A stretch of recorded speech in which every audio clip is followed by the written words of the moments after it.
Hello my dear students, और कैसी चल रही है आप लोगों की प्रिपरेशन। आई होप कि सब कुछ अच्छा ही चल रहा हो।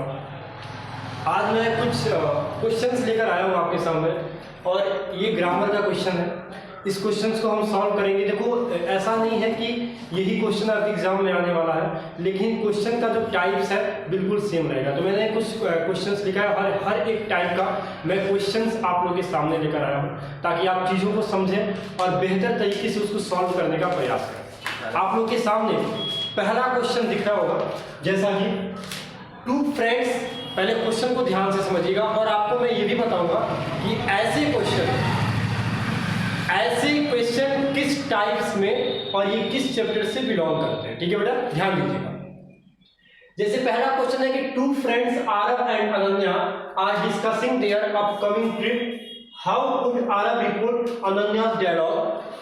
Aarav, I have already book the hotel for our trip tomorrow. Ananya ने बोला है कि are you sure, don't forget to confirm the reservation. इस क्वेश्चन को आपको समझना है। इसमें कह रहा है कि दो फ्रेंड्स हैं, आरव और अनन्या, और वे दोनों अपने अपकमिंग ट्रिप, जो आने वाले यात्रा करने वाले हैं, उनके बारे में चर्चा कर रहे हैं। जिसमें से कह रहा है कि तुम Aarav, how would Aarav report. Aarav जो लड़का है वो अनन्या, ठीक है। तो अब आपको ये करना है कि अनन्या का देखो, हम ध्यान दीजिएगा इस पे कि हमसे कह रहा है कि अनन्या के रिपोर्ट को आरव कैसे डायलॉग करेगा, उसको आपको बताना। ध्यान दीजिएगा, अनन्या का डायलॉग क्या है कि are you sure, don't forget to confirm, इसको नरेट करेंगे। देखो, अनन्या आस्क मी, इतना कर दिया है। वो पहले आपको सिलेबस में बता देता है कि हमको रिपोर्टेड स्पीच से मतलब नहीं, हमको रिपोर्टिंग वर्ब से मतलब नहीं है, रिपोर्टेड स्पीच से मतलब। ठीक है, कन्वर्ट करने जा रहे हैं। अब ये एक इंट्रोगेटिव सेंटेंस है, क्योंकि ये एक इंट्रोगेटिव सेंटेंस है, इसलिए हम यहाँ पर इफ का यूज करेंगे। ओके, और हमने इफ का यूज इसलिए किया क्योंकि जो इसकी स्टार्टिंग हुई है बेटा, वो हुआ है हेल्पिंग वर्ब से। अब यू, ध्यान देना, यू सेकंड पर्सन है। सेकंड पर्सन ऑब्जेक्ट के अकॉर्डिंग चेंज होता है, समझ में आ रहा है? तो ऑब्जेक्ट यहाँ पर क्या है? आरव है। ऑब्जेक्ट अगर आरव है तो हम आरव के अकॉर्डिंग यहाँ पे ही लगाएंगे। टेंस चेंज होगा क्योंकि चीजें पास्ट में है, तो जब टेंस चेंज होगा तो एम आर श्योर है, तो आप यहाँ पे कर दोगे, वेरी गुड, यहाँ पे आप कर दोगे ही वॉज श्योर। एक और सेंटेंस है यहाँ पे, डोंट फॉरगेट कंफर्म दैट, तो यहाँ पे आप लिखोगे she forbid to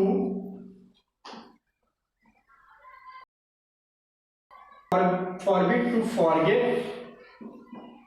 to confirm the reservation. अब आपको ये समझ में आ रहा है कि यूज क्यों किया, समझ में आ रहा है? यहाँ पे आप फॉरवर्ड करोगे, फॉरवर्ड इसलिए करोगे क्योंकि बेटा यहाँ पे ये पास्ट में चला जाएगा, समझ में आ रहा है? फॉरवर्ड का यूज होता है पास्ट में, तो आप यहाँ पे फॉरवर्ड यूज करोगे। ये सेंटेंस ध्यान से देखो, फॉरगेट लिखा है, इंपरेटिव सेंटेंस है, और जब भी हम नरेशन में इंपरेटिव सेंटेंस को कन्वर्ट करते हैं तो हम फॉरवर्ड का यूज करते हैं जब सेंटेंस डोंट से स्टार्ट होता है। तो ये हमारा पहला क्वेश्चन था। मैंने आपको बता दिया ऐसे क्वेश्चंस आएंगे आपको, और ऐसे क्वेश्चन का जो टाइप्स है वो नरेशन होता है। नरेशन अगर आप अच्छे से पढ़े हैं, मैंने क्लास भी अटेंड कराया था, तो अगर आप नरेशन अच्छे से पढ़े तो क्वेश्चन को समझा, तो नरेशन से ही क्वेश्चन पूछ रहा है। ठीक है, तो ये हमारा पहला क्वेश्चन था। अब हम आपके सामने सेकंड क्वेश्चन लेके आ रहा है।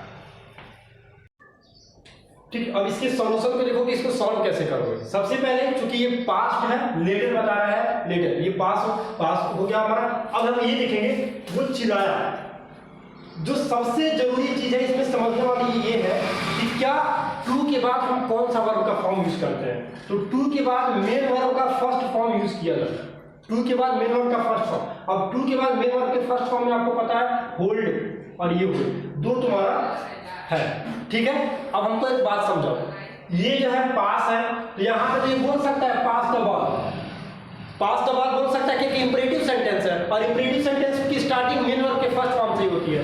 लेकिन बाद में ही लेटर ही दिया है तो हम सेकंड फॉर्म यूज करेंगे, ये कमांडेड है। और ये भी तो छोड़ दो, ये भी चीज बता रहा था, टू होल्ड, देखो दो ऑप्शन है, तो तुम इस पे जाओगे क्योंकि ये पास्ट बता रहा है, ये ऑप्शन गलत होगा। तो फर्स्ट ऑप्शन हमारा सही होगा, यहाँ पे पास होगा और यहाँ पे कमांडेड देम टू होल्ड होगा। आई होप कि आपको ये चीजें समझ में आएगी। फिर मैं बता दे रहा हूँ, कभी भी क्वेश्चन मिले, मेन वर्ब का फर्स्ट फॉर्म अगर है, उसके पहले अगर टू है तो टू के साथ मेन वर्ब का फर्स्ट फॉर्म ही बिलोंग करता है। ये पैनाप्सिया को याद कर लो, इसकी जरूरत कभी भी पड़ सकती है। ठीक है बेटा, चलो अब हम अभी तक हमने एक नरेशन पे क्वेश्चन सॉल्व किया और एक मैंने क्वेश्चन सॉल्व किया है टेंस बेसिस जो फिल इन द ब्लैंक्स था।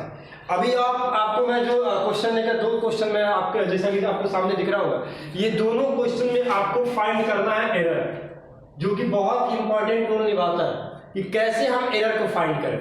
एरर को फाइंड करने के लिए सबसे पहले आपको ये चेक करना है कि सेंटेंस के जो भी वर्ड्स हैं उस सेंटेंस में क्या किसी स्पेलिंग में तो मिस्टेक नहीं है, क्योंकि कभी कभी कुछ भी मिस्टेक नहीं होता है, कभी कभी कुछ भी गलत नहीं होता है, स्पेलिंग मिस्टेक कर देता है। तो आपको स्पेलिंग का पहले ध्यान देना है, उसके बाद आपको सब्जेक्ट और वर्ब के अकॉर्डिंग काम करना है। अगर उसमें भी कोई मिस्टेक नहीं है तो फिर आप आगे जो कुछ वर्ड्स ऐसे होते हैं जो थोड़ा सा आपको लगे कि टफ वर्ड है, फिर आपको उसको ध्यान देना है। जैसे कि दो क्वेश्चन मैं आपके सामने लेकर आया, ध्यान दीजिएगा। पहला क्वेश्चन है everyone are expected to submit their feedback to our customer service representative at the event। आप देखो स्पेलिंग में कहीं भी मिस्टेक नहीं है, हमारा एक काम हो गया। दूसरा काम क्या, सब्जेक्ट के साथ वर्ब का एग्रीमेंट बन रहा है। मैंने एक बहुत अच्छा सब्जेक्ट वर्ब एग्रीमेंट पर लिख पाया था कि एवरीवन, ईच, एवरीबॉडी, नोबडी, इनके साथ कभी भी प्लूरल वर्ब का एग्रीमेंट नहीं होता है। तो मिस्टेक तो हमारा स्टार्टिंग में दिख गया, एवरीवन के साथ आर नहीं होगा, एवरीवन के साथ इज होगा। समझ में आ रहा है? तो यहाँ पे इज का ऑप्शन हो सकता है नहीं, बिल्कुल कंफर्म है, 100% दावा है आपका, ये होगा। समझ में आ रहा है? चलिए, अब उसके बाद कहीं भी आपने कोई गलती नहीं की, तो अगर एरर और करेक्शन देता है तो एरर करेक्शन में कर देंगे। नेक्स्ट पे हम बढ़ते हैं। इसमें कह रहा है कि chess is believed to have originated in ancient India during the Gupta Empire around the 6th century, evolving intricately from a captivated game known as chaturanga। आपको लगता हो कहाँ पे गलत है? समझ में आ रहा है आपको? चेस अकेला है, गेम है तो इज लगेगा ही, क्योंकि ये पैसिव वॉइस में है तो वर्ब का थर्ड फॉर्म का यूज हम करेंगे ही करेंगे। समझ में आ रहा है? टू के साथ अगर हैव नहीं होता तो ऑरिजिनेट हो जाता, लेकिन हैव दे दिया तो ऑरिजिनेटेड। यहाँ भी सही किया है, कहीं स्पेलिंग में भी कहीं मिस्टेक नहीं है, तो फिर एरर कहाँ है? बेटा ध्यान से पढ़ो। Intricately from a captivated game, कोई भी गेम कैप्टिवेटेड होता नहीं है, क्योंकि गेम है वो हमेशा चलता रहेगा, कैप्टिवेटिंग होगा। तो यहाँ पे ये गलत था, यहाँ पे जो इसका सही होगा